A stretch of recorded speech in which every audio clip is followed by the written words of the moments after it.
magandang gabi. Kakain muna tayo mga guys ng yung ano.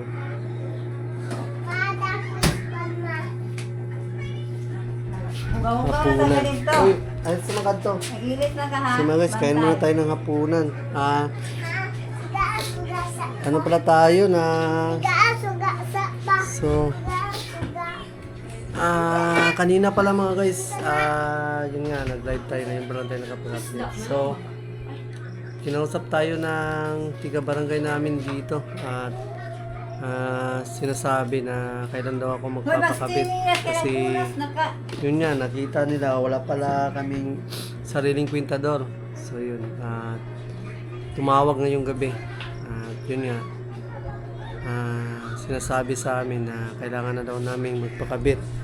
So alam naman kasi din natin na bawal tong ginagawa natin na kumakabit tayo ng kuryente kasi takaw sunog kasi itong mga to, kaya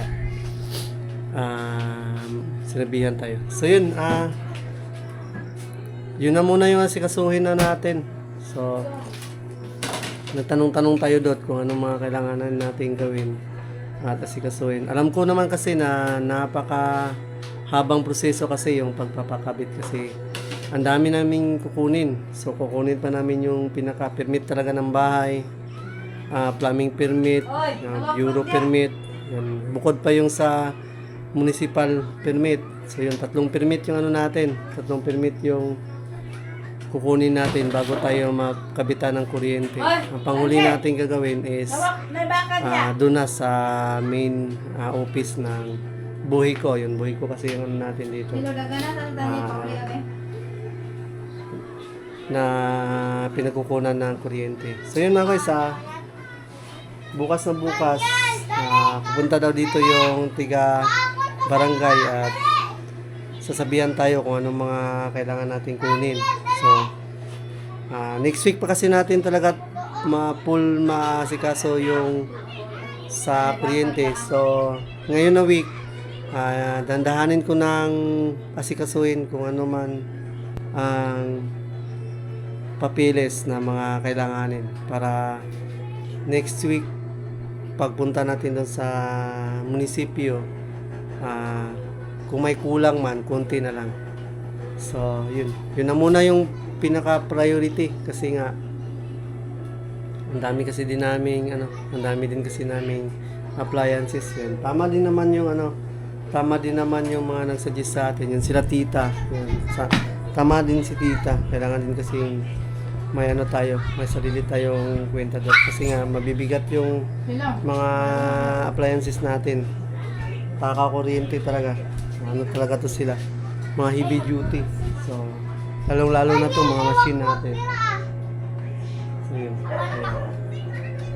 Kaya pala hindi natin nasikaso yung kuryente dati kasi nga kumuha naman talaga tayo. Ang dami na nating na process doon. Nakapagbayad na nga tayo, di ba? Sa mayor's permit. So yun, nakapagbayad na ako. Kumuha na kasi tayo ng permit dati. 2019. So 2019 na. Yun, nasikaso ko na yun. Nakapagbayad na ako noon, nakagastos na tayo ng mga 2K. Ha? Mga 2K sa permit lang yun. Then yung sa wire, magkano din yung sa wire? Kasi 100 meters yun. Parang, pinabayaran natin. Malaki yung sa wire, nasa 4K siguro yung wire. Yung sa wire namin. So yun. Kaso lang, 2019, di ba pumutok yung pandemic, 2019, di ba? 2020 kasi hindi namin natapos yung 2019. Kasi kasuhin naman sana namin 2020, yung pagka next year. Yun, pumutok yung pandemic, 2020. So yun, pumutok yung pandemic, yun, non-stop. Yun. Hindi na namin yun nasikaso. So yun, pinapaliban na lang namin yung pandemic sana. Nagkabagyo 2021 nagkabagyo. So yun, yung bahay namin tumagil, kamunti ka na masira. Kaya hindi talaga namin na asikaso ang kuryente. Yeah. Yung sa yung sa amin pala, yun yung dahilan talaga. Bakit hindi namin yung nasikaso. So yun, ngayon na naman, kasi yun nga, may time na tayo. Talagang unahin natin yung asikasuhin next week. Matagal man siya asikasuhin, talagang unahin natin yan siyang asikasuhin para maayos natin at mapakabitan natin ng kuryente yung bahay. So, hindi na muna tayo makasikaso ng iba. So, yun na muna yung focus natin, kuryente. Kaya, yun. Salamat nga din pala talaga sa kay Tita G. Yun, si Tita G kasi din ang nagsabi sa atin at nag-advise na dapat sanang magpakabit na kami ng kuryente. So, yun. Pasensya na nga pala, Tita G, sa nangyari. So, yun, napabayaan namin. Pero, sa ngayon, sikasuhin na natin to. So, yun. Yun, may sarili na kasi tayong bahay. So, yun yung asikasuhin natin, Tita G. Kaya, pasensya na po sa yung mga hindi natin nasikaso yung bahay. Yung sa kuryente ng bahay. Kaya, salamat po ng marami, Tita G, sa tulong. So, yun. Tutulungan pala tayo ni Tita G tungkol dito. Tungkol sa pakasikaso tungkol dun sa gastos. So, yun. Tayo ang gagawin natin talaga, makasikaso ng kuryente. Yung sa gastos, tutulungan tayo ni Tita G. Kaya maraming thank you po kay Tita G. Ano sabi ni Mrs. Si Mrs. kasi yung nagsabi sa atin na tumawag si Kagawad. Pinapasabi na kailan daw kami Nag-usap kasi magpapakabit. yung Sabado. May ano dun, Dilaw? Sabado ba yun? Usap kami. Sili. Ng kagawad namin na Gabi. sabi, kailan ba tayo? Wala, di po sa silya na. Basta man na. Trapuhigot. Ikay kasi luoy, daghan mama. Magkuhan kung ka. Paano nga ang screen ba? Sa ka Trapuhi, magtrapuhi. ma. So, kain na muna tayo mga guys na Punta lang sili ko. ito sa hapunan. So, yun. Yun na muna yung unahin natin. Yun na muna yung iba. Pero yung sa pintuan mga guys, kukunin natin ngayon na week. Pupunta namin yung ni Mrs. Kahit hindi man natin may pakabit na muna ngayon na week, basta importante makuha natin yun. Basta mo, ito ma. Baka kasi hindi na naman natin makuha. Ang si Manang mag-deliver pa may Yun, matagal pa makagawa. Kaya nga pala hindi natin masikaso yung sa kuryente ngayon na week kasi nga tatahin na muna namin yung mga tayo namin dun sa Tagbilaran. Pagkatapos nito, next week, sikasuhin natin yung sa kuryente. Sinabihan ko naman yun si Kagawad. Si Mads Kagawad. Sinabihan mo na yung si Kagawad na next week na lang natin sikasuhin. Tapos, nagtanong tayo, pupunta daw dito bukas yung Kagawad. Hindi siya nagsabi bukas. Nag-message sa Manhil daw siya. Wala siyang nagsabi kailan, basta sabi niya, pupunta lang daw siya. Wala. Matuwad ka diya. Kuwasan sila. So yun, Nauga. pupunta lang tayo dito Tuwi sila. Mabuhak na. bibigyan tayo ng mga bakalistahan or requirements kung ano yung mga kailangan. Alam ko, ang daming kukunin pa nun. Kailangan pa nun ng mga notary. Kasi hindi kasi ako talaga yung ng bahay, ng lupa. Hindi talaga ako yung may-ari. May-ari kasi ng lupa nito, sila papa ni Mrs. So yun, sila yung may rights na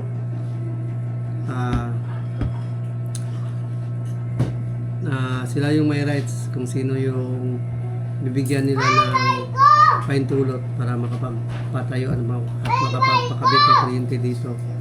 So yun, alam ko yun kasi dahil yun nga, sinabi ko na sa inyo na kumuha na ako dati ng requirements, so yung permit. So hindi ko lang talaga nasikaso yung permit ayun sa bahay dati kasi nga yun nga, may problema, ang daming problema dumating. So yun, ngayon na lang natin yung sikaso.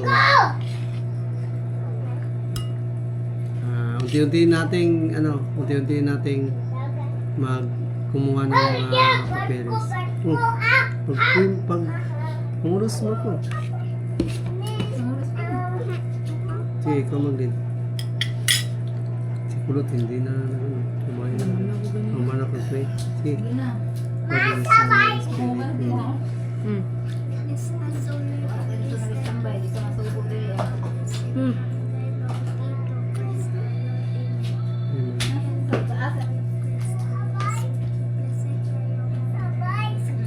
Bye ko na. Gilabay na ko tubo.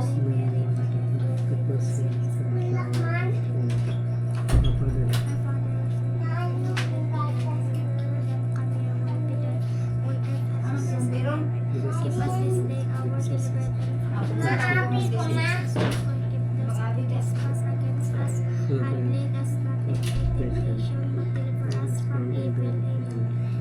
And the Father, Son, and Spirit. Ito. God. Ikaw daw. Nagtabi na sa kwarto na lola ganiha. Nihilak. Lola tatabang ito. Kay Kuan Jesus. Sama. Mama na? Kaya siya. Sama. Kayo. Espiritu Santo. Amen. Yun, kain na tayo. So, yun mga guys. Yun yung plano natin. Kain muna kami ng anong sa Hapunan. hapunan. Init pa. So, yun mga guys. Oh, kakain ko pala to. Han, palihog ko din sa mga bata. Kaon na ako. Yung PT daw sila. Kaya mukhaon na sila. Mukhaon na sila. Ang sa isda si Marco, dili siya pa. Walo. Ano isda ba? Ikog. Pite saan sila yung pite? Yun na guys, mamaya na ulit, kakain muna kami. Tapos na kaming kumain. So, yun si Tanying, nakatulog. Grabe na, bagok yung ulo. Kung hindi na bagok yung ulo, hindi makakatulog. Kulit. Yan. Nabagok yung ulo sa sobrang kulit. So, yun, pinapatulog na natin. Kung hindi pa ito nabagok, hindi ito matutulog. Yun. Naglalaro kasi siya doon sa foam. Naglalaro. Tapos yun. Dumiretso sa sahig yung ulo. Sobrang kulit. Nitan niya eh.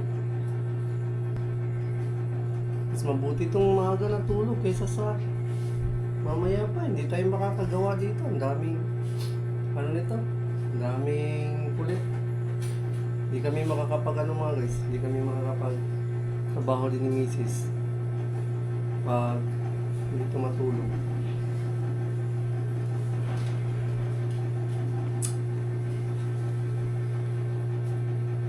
Buti na lang, natulog na. Kaya na rin gawin kamera sila, itindog. Ah, Itindog gawin. yan na.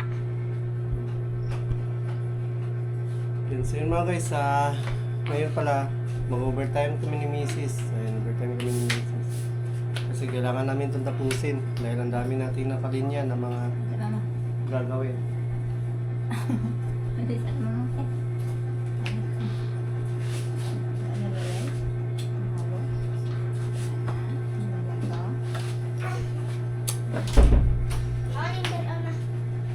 Kaya kailangan natin itong tapusin yun.